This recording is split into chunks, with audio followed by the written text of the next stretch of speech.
If someone has an issue with disagreement, if every time you disagree with or have a disagreement with someone and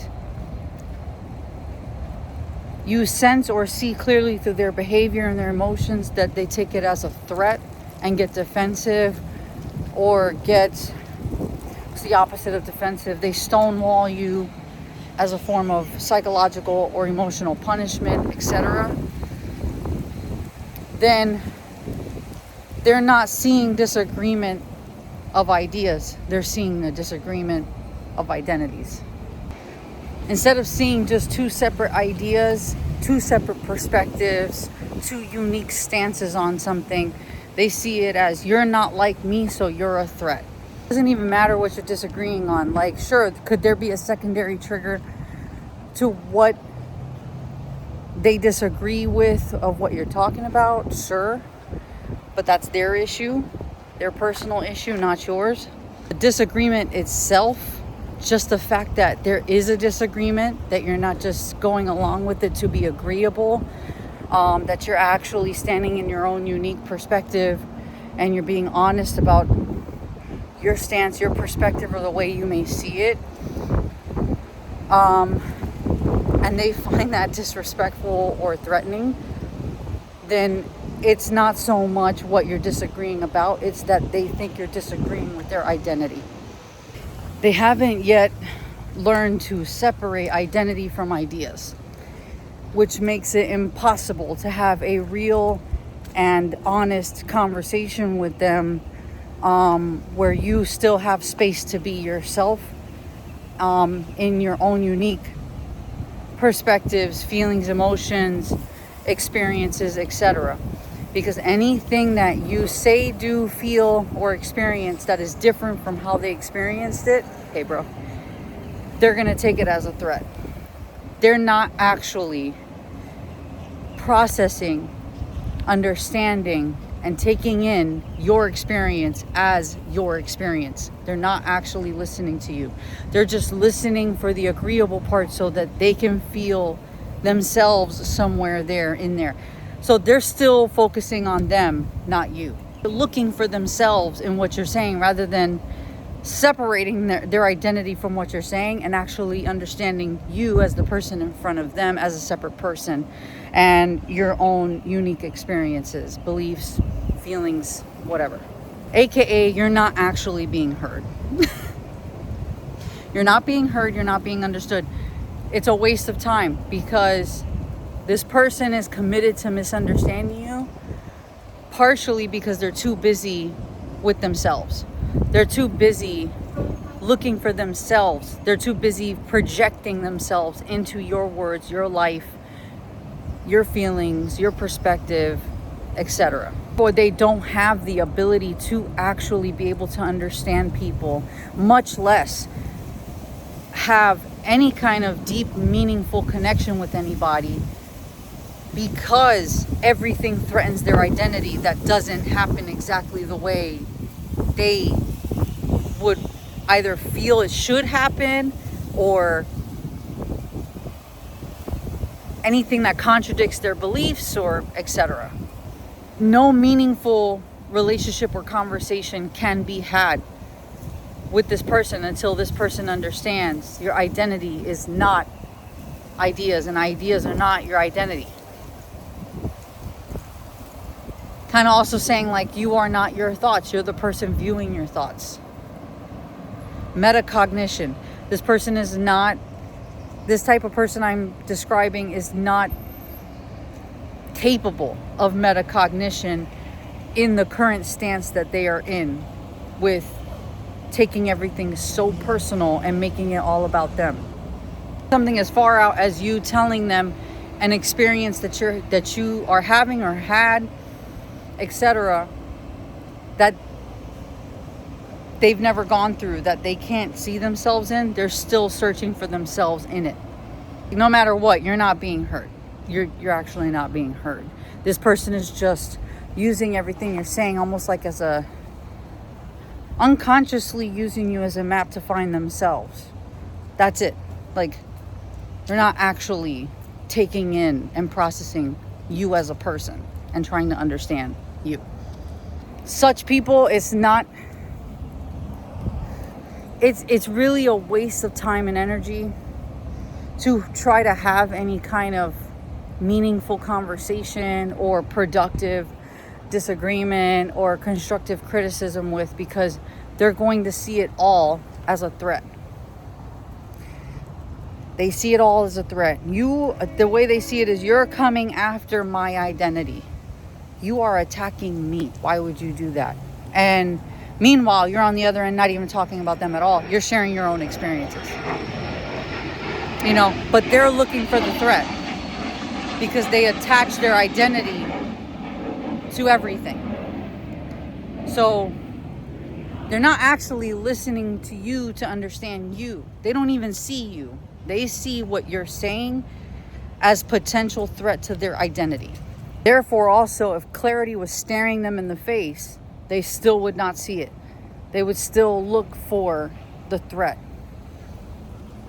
There's just no talking to anybody in that state. For it limits the options you have with this type of person.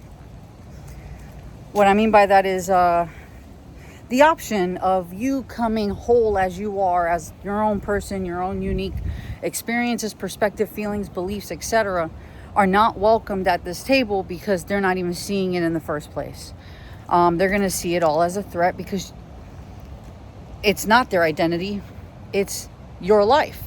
And so there's going to be differences there, obviously. Unique differences, and they're going to spot those differences as threats rather than just someone sharing their unique experience with you. So that's not possible. So what ends up happening most of the time is that the person who can't really be themselves with this person ends up, how can you say, one route is the people pleasing. And you want to be agreeable and you don't want to step on anyone's toes. So therefore you make certain parts of you smaller, more invisible, more quiet. Run away from any form of perceived confrontation so that you don't step on this person's toes. So you don't trigger their very, very sensitive identity, ego. Almost like, in a sense, that's almost enabling it, though. That's the thing. It enables the behavior. It makes room for the behavior at your expense, at the expense of your authentic expression. And it makes room for it at the expense of you making room for you. I don't recommend that route. I've tried that for years. I don't recommend that. The other response is boundaries. Hey, bro. The other response is boundaries. Healthy boundaries. Compassion for the fact that they're clearly stuck in their own cycle with their issues with their ego and lack or absence of metacognition, and what that does for their life in a sense of them creating their own suffering, whether they're conscious of it or not. There's compassion there, but there's also boundaries and self-respect. Maybe that means that you limit your time with them so that you don't have to always make yourself small or anything like that. You don't bend on your personal values and self-expression for the comfort of someone else's very sensitive ego.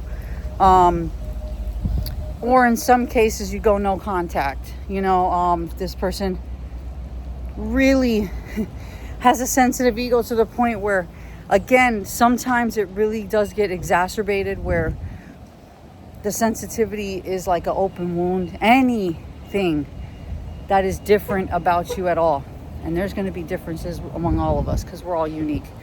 Anything different about you that triggers this person into that state, you may need to separate yourself completely. Because otherwise the other thing is you end up sacrificing parts of who you are to be agreeable, to not stir things up. Or you stir things up out of anger. That's the other route, but I don't recommend that. And get very how can I say, entire anger route of like angry, loud about it, calling it out, demanding it be seen, calling it out of truth. Like, just speaking the truth is one thing. Calling it out in aggression is another. You know, that usually involves like name calling and, you know, just more aggressive tone towards that tone and words. And I get it. But look, I tried that in my early 20s. I'm going to tell you right now, it doesn't get anywhere. It doesn't. It really doesn't. It doesn't solve the problem. It doesn't do any of that. It doesn't. You're just, and all to go internal, it's more your brain just using it as a protective mechanism. You think you're protecting yourself. Your brain thinks it's protecting you by doing that, by those responses, but it's not. It's not. Anything you think you're doing by getting angry and lashing out and being reactive is not doing what you think it's doing. It's not. It's not. And the energy in nature can be very destructive. So it's just not a path I recommend. Like I said, in my early 20s, I did it, and it is very destructive. It is. And the one who's holding the hot coal, who thinks it's hurting the other person, they're actually burning their own hand. And I experienced that in my early 20s. There's no point in that. But there's a vast difference between that and simply stating the truth. When you state the truth, that's one thing. That you can do. You know? So there's different ways to go about it. I do really recommend the first thing you need to do is look within yourself and see why you feel the need, if at all, to still try to communicate anything with this person that you clearly see that they don't have the capacity to even be able to take in the first place. You know, by talking to people who don't have the capacity to actually see you, the person, you, like your shit, not see them through you, or not see themselves through you or in you, still looking for themselves. No, they don't have the capacity to see you and understand you as a person, as your own unique, autonomous person. There's no point. There's no point. Don't waste your time trying to talk to people who are committed to misunderstanding you. And it's not personal to you.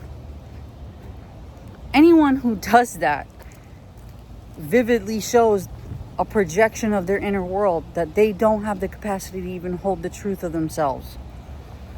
It's not personal to the person they're doing it to. It's not stating anything about the person they do it to. It's like the orange juice, the glass of orange juice example. I think a professor did it, right?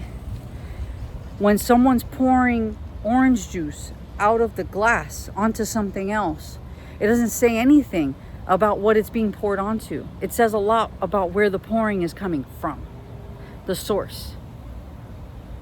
If they don't have the capacity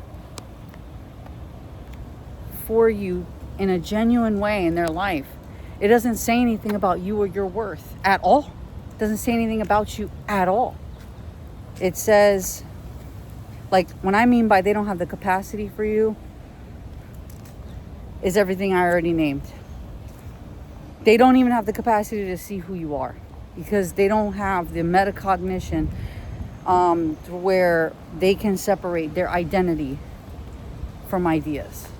If they don't have that capacity to actually be able to separate the two, to be able to lessen the hold that they have on their ego, to be able to actually see another person, that is completely 100% a them issue. That's not an issue on the person they're doing it to. We can only pour from what we got in our glass. That's it. Right, Stanley? That's Stanley. Much love.